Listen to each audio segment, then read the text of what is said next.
जय श्री श्याम, हारे के सहारे की जय हो, लख दातार की जय हो, शीश के दानी की जय हो।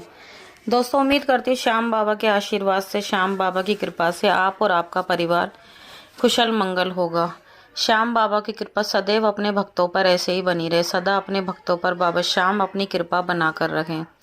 दोस्तों, जो लोग हमारे वीडियोस को देख रहे हैं, जो लोग नए जुड़े हैं, वो सबसे पहले हमारे चैनल को सब्सक्राइब कर बेल आइकन को ज़रूर प्रेस कर लें, क्योंकि हम लेकर आते हैं अपने चैनल पर बाबा श्याम से जुड़ी जानकारियाँ, बाबा श्याम के सत्य चमत्कार और बाबा श्याम के अनुभव, जो हम आप सभी लोगों के साथ शेयर करते हैं।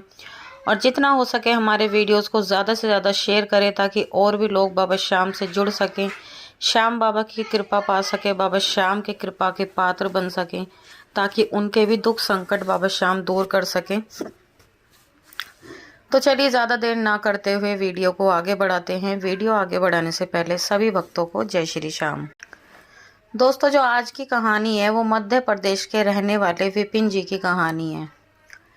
विपिन जी की कहानी कुछ इस तरह की है जिसको सुनकर आपका विश्वास बाबा श्याम के प्रति और ज़्यादा बढ़ जाएगा, और ज़्यादा आप बाबा श्याम पर विश्वास करने लग जाएंगे।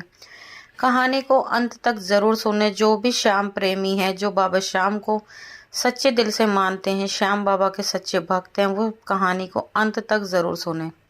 कहानी को बीच में बिल्कुल मत छोड़ा कीजिए, नहीं तो बाबा श्याम की कृपा आप तक कैसे पहुंचेगी। तो चलिए, जय श्री श्याम। ये जो विपिन जी हैं, ये बताते हैं कि ये एक लौते थे अपने घर में। ये एक लौते थे और शुरू से इनके घर में मतलब किसी चीज़ की कमी नहीं थी। धन दौलत शोहरत सब कुछ था। और इनके जो फादर हैं, उनके अंदर एक चीज़ की कमी थी, जो कि किसी भी इंसान के अंदर नहीं होनी चाहिए। हर इंसान मतलब इनकी तरह नहीं होना चाहिए। अब आप सोच रहे होंगे कि ऐसी क्या चीज़ की कमी थी, तो मैं आपको बताती हूँ। इनके फादर के अंदर कमी थी दया की। उनके अंदर दया भाव बिल्कुल भी नहीं था। जिस हिसाब से उनके पास पैसा धन दौलत शोहरत सब कुछ थी, उनके अंदर एक घमंड नाम की चीज़ थी, जो कि किसी भी इंसान के अंदर नहीं होनी चाहिए। क्योंकि दोस्तों देखो, भगवान भी इस चीज़ को कहते हैं। भगवान क्या, आपको खुद सोचनी चाहिए कि पैसा ऐसी चीज़ है जिसका कुछ पता नहीं होता कि इंसान के पास कब आ जाए और कब उसके पास से चला जाए। एक हमारा शरीर, जिसका कुछ नहीं पता वो कब हमारा साथ छोड़ दे, है ना। तो ये दो चीज़ होती है, माया और काया। कहते हैं कि इन दोनों चीज़ों पर इंसान को कभी भी गुरूर नहीं करना चाहिए, कभी भी घमंड नहीं करना चाहिए। लेकिन वक्त रहते श्याम बाबा ने इनकी आंखें खोल दी। श्याम बाबा ने इनको आईना दिखा दिया, जिससे इनको एहसास हुआ जो कि इन्हें ऐसा नहीं करना चाहिए था। अब हुआ क्या, ये अपने फादर के इकलौते थे।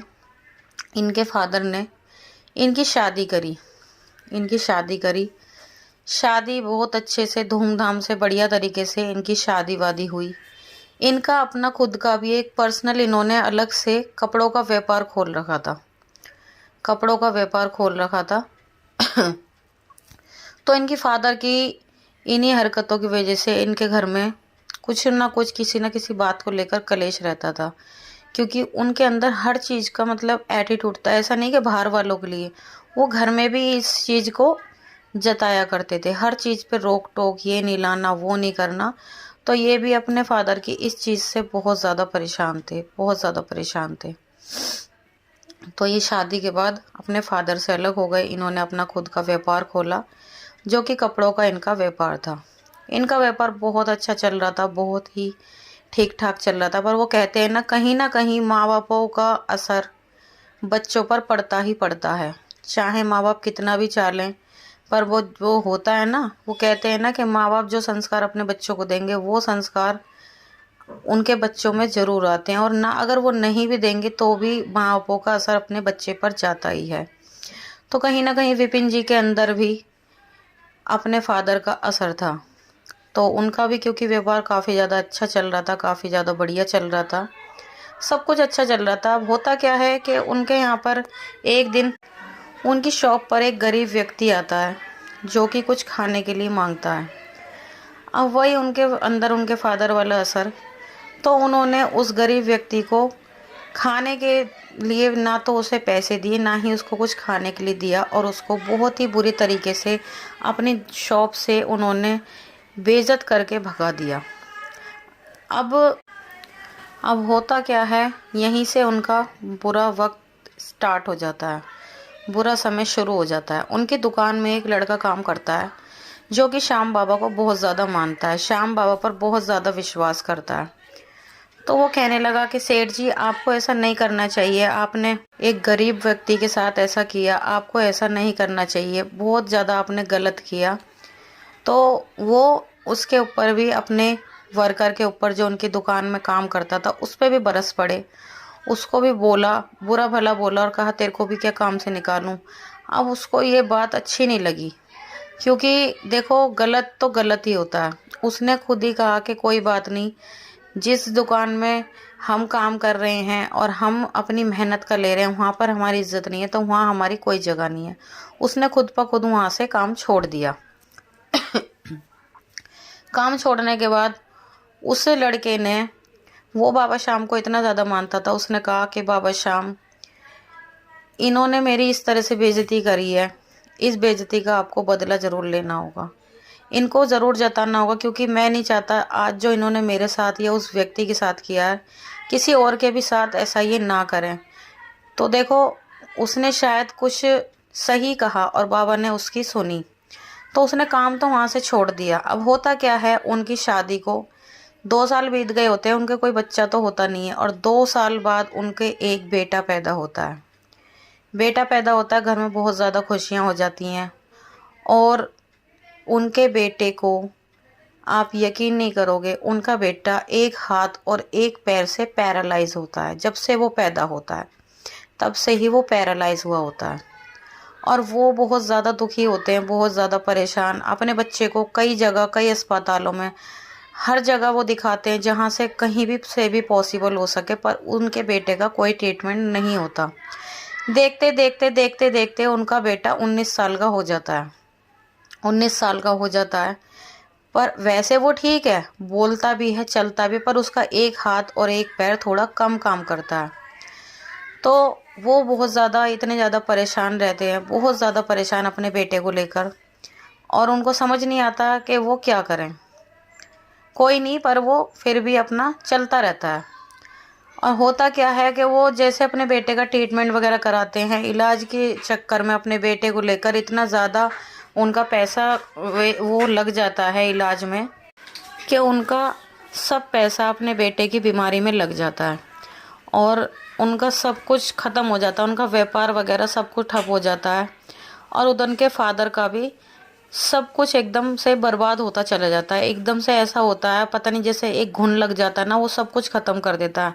उस तरह से धीरे धीरे उनका सब कुछ ख़त्म होने लग जाता है, और आज उनकी वो कंडीशन हो जाती है कि वो किराए पर आ जाते हैं। देखो, कहाँ करोड़ों के मालिक थे, वो नोटों में खेलते थे, और आज वो किराए पर रहते हैं। कोई बात नहीं, उन्हें एक व्यक्ति मिलता है। अब वो रिक्शा चलाते हैं, क्योंकि उनके पास कोई साधन नहीं बचा। उनकी गाड़ी, घर, मकान सब कुछ बिक गया, उनका व्यापार ठप हो गया। अब वो रिक्शा चलाते हैं, तो उन्हें एक व्यक्ति टकराता है, और वो कहता है कि भाई, तुम इतनी धूम में इतनी मेहनत करते हो, तुम्हें बहुत ज़्यादा तकलीफ़ होती होगी। होते हैं ना बहुत से इंसान जिनके मन में एक तरस, मतलब किसी को भी देख के दया आ जाती है। तो बस वह, उनकी आंखों में आंसू आ जाते हैं, और वो कहते हैं कि मैं आपको क्या बताऊं। तो वो जो व्यक्ति था, वो था श्याम भक्त। वो बाबा श्याम को बहुत ज़्यादा मानता है। तो कहता, क्या हुआ, तुम्हारी आंखों में कैसे आंसू आ गए। तब उन्होंने अपनी सारी उन्हें बात बताई। तभी उन्होंने कहा कि चलो कोई बात नहीं, तुम चिंता मत करो, तुम्हें आज अपनी गलती का एहसास है, क्योंकि उन्हें अब अपनी गलती का बहुत ज़्यादा एहसास होता है, पछतावा होता है। उन्होंने बताया कि मैंने ऐसे ऐसे लोगों के साथ व्यवहार किया, ऐसे ऐसे मेरे पास सब कुछ था, मेरा घर, मकान, गाड़ी सब बिक चुके, और आज मेरी औलाद भी ऐसी है। तो वो उसे कहते हैं कि चलो तुम चिंता मत करो, सुबह का निकला शाम को घर आ जाए तो उसे माफ़ कर देना चाहिए। तुम बाबा श्याम को पास जाओ, बाबा श्याम के दर्शन करके आओ, तुम्हारा बेटा बिल्कुल ठीक हो जाएगा, और धीरे धीरे सब कुछ अच्छा हो जाएगा। बाबा श्याम पर आप विश्वास करो। तो उन्होंने बताया कि ऐसे ऐसे राजस्थान में खाटू श्याम बाबा हैं, आप वहाँ पर जाओ। तो वो उनके कहने पर अपने बेटे को लेकर श्याम बाबा के दरबार पहुंचते हैं, श्याम बाबा के दर्शन करते हैं और बाबा श्याम के दर्शन करते हुए फूट फूट कर रोने लगते हैं। अपनी उन बीती बातों को याद करके बहुत ज़्यादा रोने लगते हैं और बाबा से क्षमा याचना करते हैं।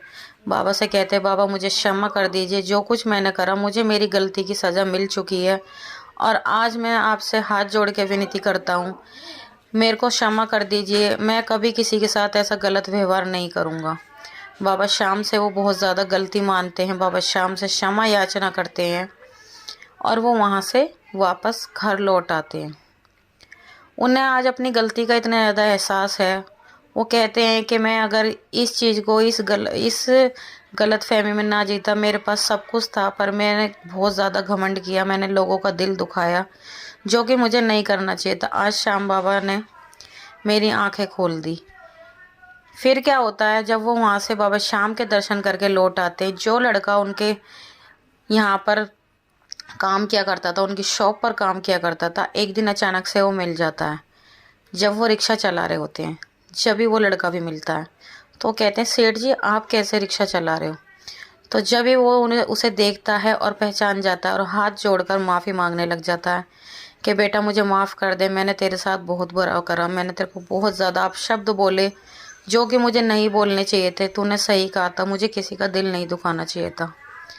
फिर भी उसने कहा कोई बात नहीं, आपको अपनी गलती का एहसास हो गया। मैंने ही बाबा श्याम से कहा था कि बाबा श्याम आपको इस गलती का एहसास कराएं और श्याम बाबा ने आपको इस गलती का एहसास कराया। अब आप चिंता मत करो, श्याम बाबा आपको फिर से सही करेंगे, फिर से आपका सब कुछ अच्छा करेंगे। और आज विपिन जी बाबा श्याम की कृपा से, बाबा श्याम की आशीर्वाद से अपनी गलती को पूरी तरह मान चुके हैं। अब उनके अंदर कोई घमंड नहीं है और पहले से उनकी परिस्थिति ज़्यादा तो नहीं, पर पहले से जब से वो श्याम बाबा के दर्शन करके आए हैं काफ़ी हद तक सुधर चुकी हैं। और उनके बेटे के जो हाथ और पैर में पैरालाइज थे, वो बचपन से ही, जन्म से ही पैरालाइज था, उसके हाथ और पैर में थोड़ा थोड़ा मूवमेंट होना शुरू हुआ है। तो अब वो श्याम बाबा पर बहुत ज़्यादा विश्वास करते हैं। अब वो गरीब व्यक्तियों की जितनी हो सकती है, अब ये देखो वो रिक्शा चलाते हैं पर फिर भी वो जितना उन पे हो पाता है गरीब व्यक्ति की हेल्प करते हैं। अगर कोई भी उनसे मदद मांगने आता है, अगर जो भी उनसे हो पाता है वो उसकी मदद करते हैं।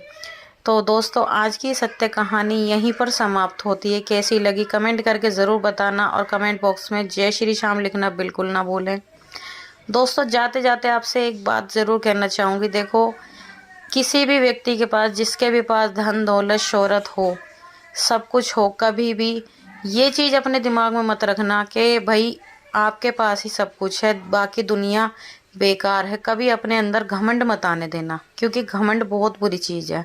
और गलती से भी कभी भी किसी का दिल दुखाने की कोशिश ना करें, खासकर गरीब। कोई आपको गरीब आदमी दिखे, कोई गरीब व्यक्ति हो, अगर आप किसी को कुछ दे ना सकें तो कृपा करके उसकी इंसल्ट ना करें। उसको अगर कुछ दे नहीं सकते आप तो हाथ जोड़ लें, पर किसी गरीब व्यक्ति की बेइज्जती करने का अधिकार किसी को नहीं होता। साथ ही साथ किसी का भी दिल ना दुखाएं। देखो कुछ नहीं पता किस इंसान की बद्दुआ कहाँ लग जाए। वो कहते हैं ना, दुआ और बद्दुआ में बहुत ज़्यादा असर होता है। इतनी जल्दी दुआ काम नहीं करती जितनी जल्दी बद्दुआ काम करती है। लेकिन ये सही रहा कि विपिन जी की समय रहते श्याम बाबा ने आंखें खोल दी। तो हमारे श्याम बाबा ऐसे हैं, श्याम बाबा कभी भी गलत का साथ नहीं देते। श्याम बाबा हमेशा न्याय करते हैं, हमेशा सही का साथ देते हैं। अब ऐसा नहीं कि आप किसी के साथ गलत करो और जाके कह दो बाबा श्याम मैं तो हार गया हूँ, जैसे आज वो परेशान है कि बाबा श्याम मैं हार गया हूँ और मुझे संभालो। ऐसा नहीं करते बाबा श्याम। बाबा श्याम उसका साथ देते हैं जो इंसान सही होता है। और आज कहीं ना कहीं विपिन जी को भी अपनी गलती का एहसास है। तो चलिए दोस्तों आज की सत्य कहानी यहीं पर समाप्त होती है। मिलते हैं कल एक और नई कहानी के साथ। जब तक के लिए सभी भक्तों को जय श्री श्याम।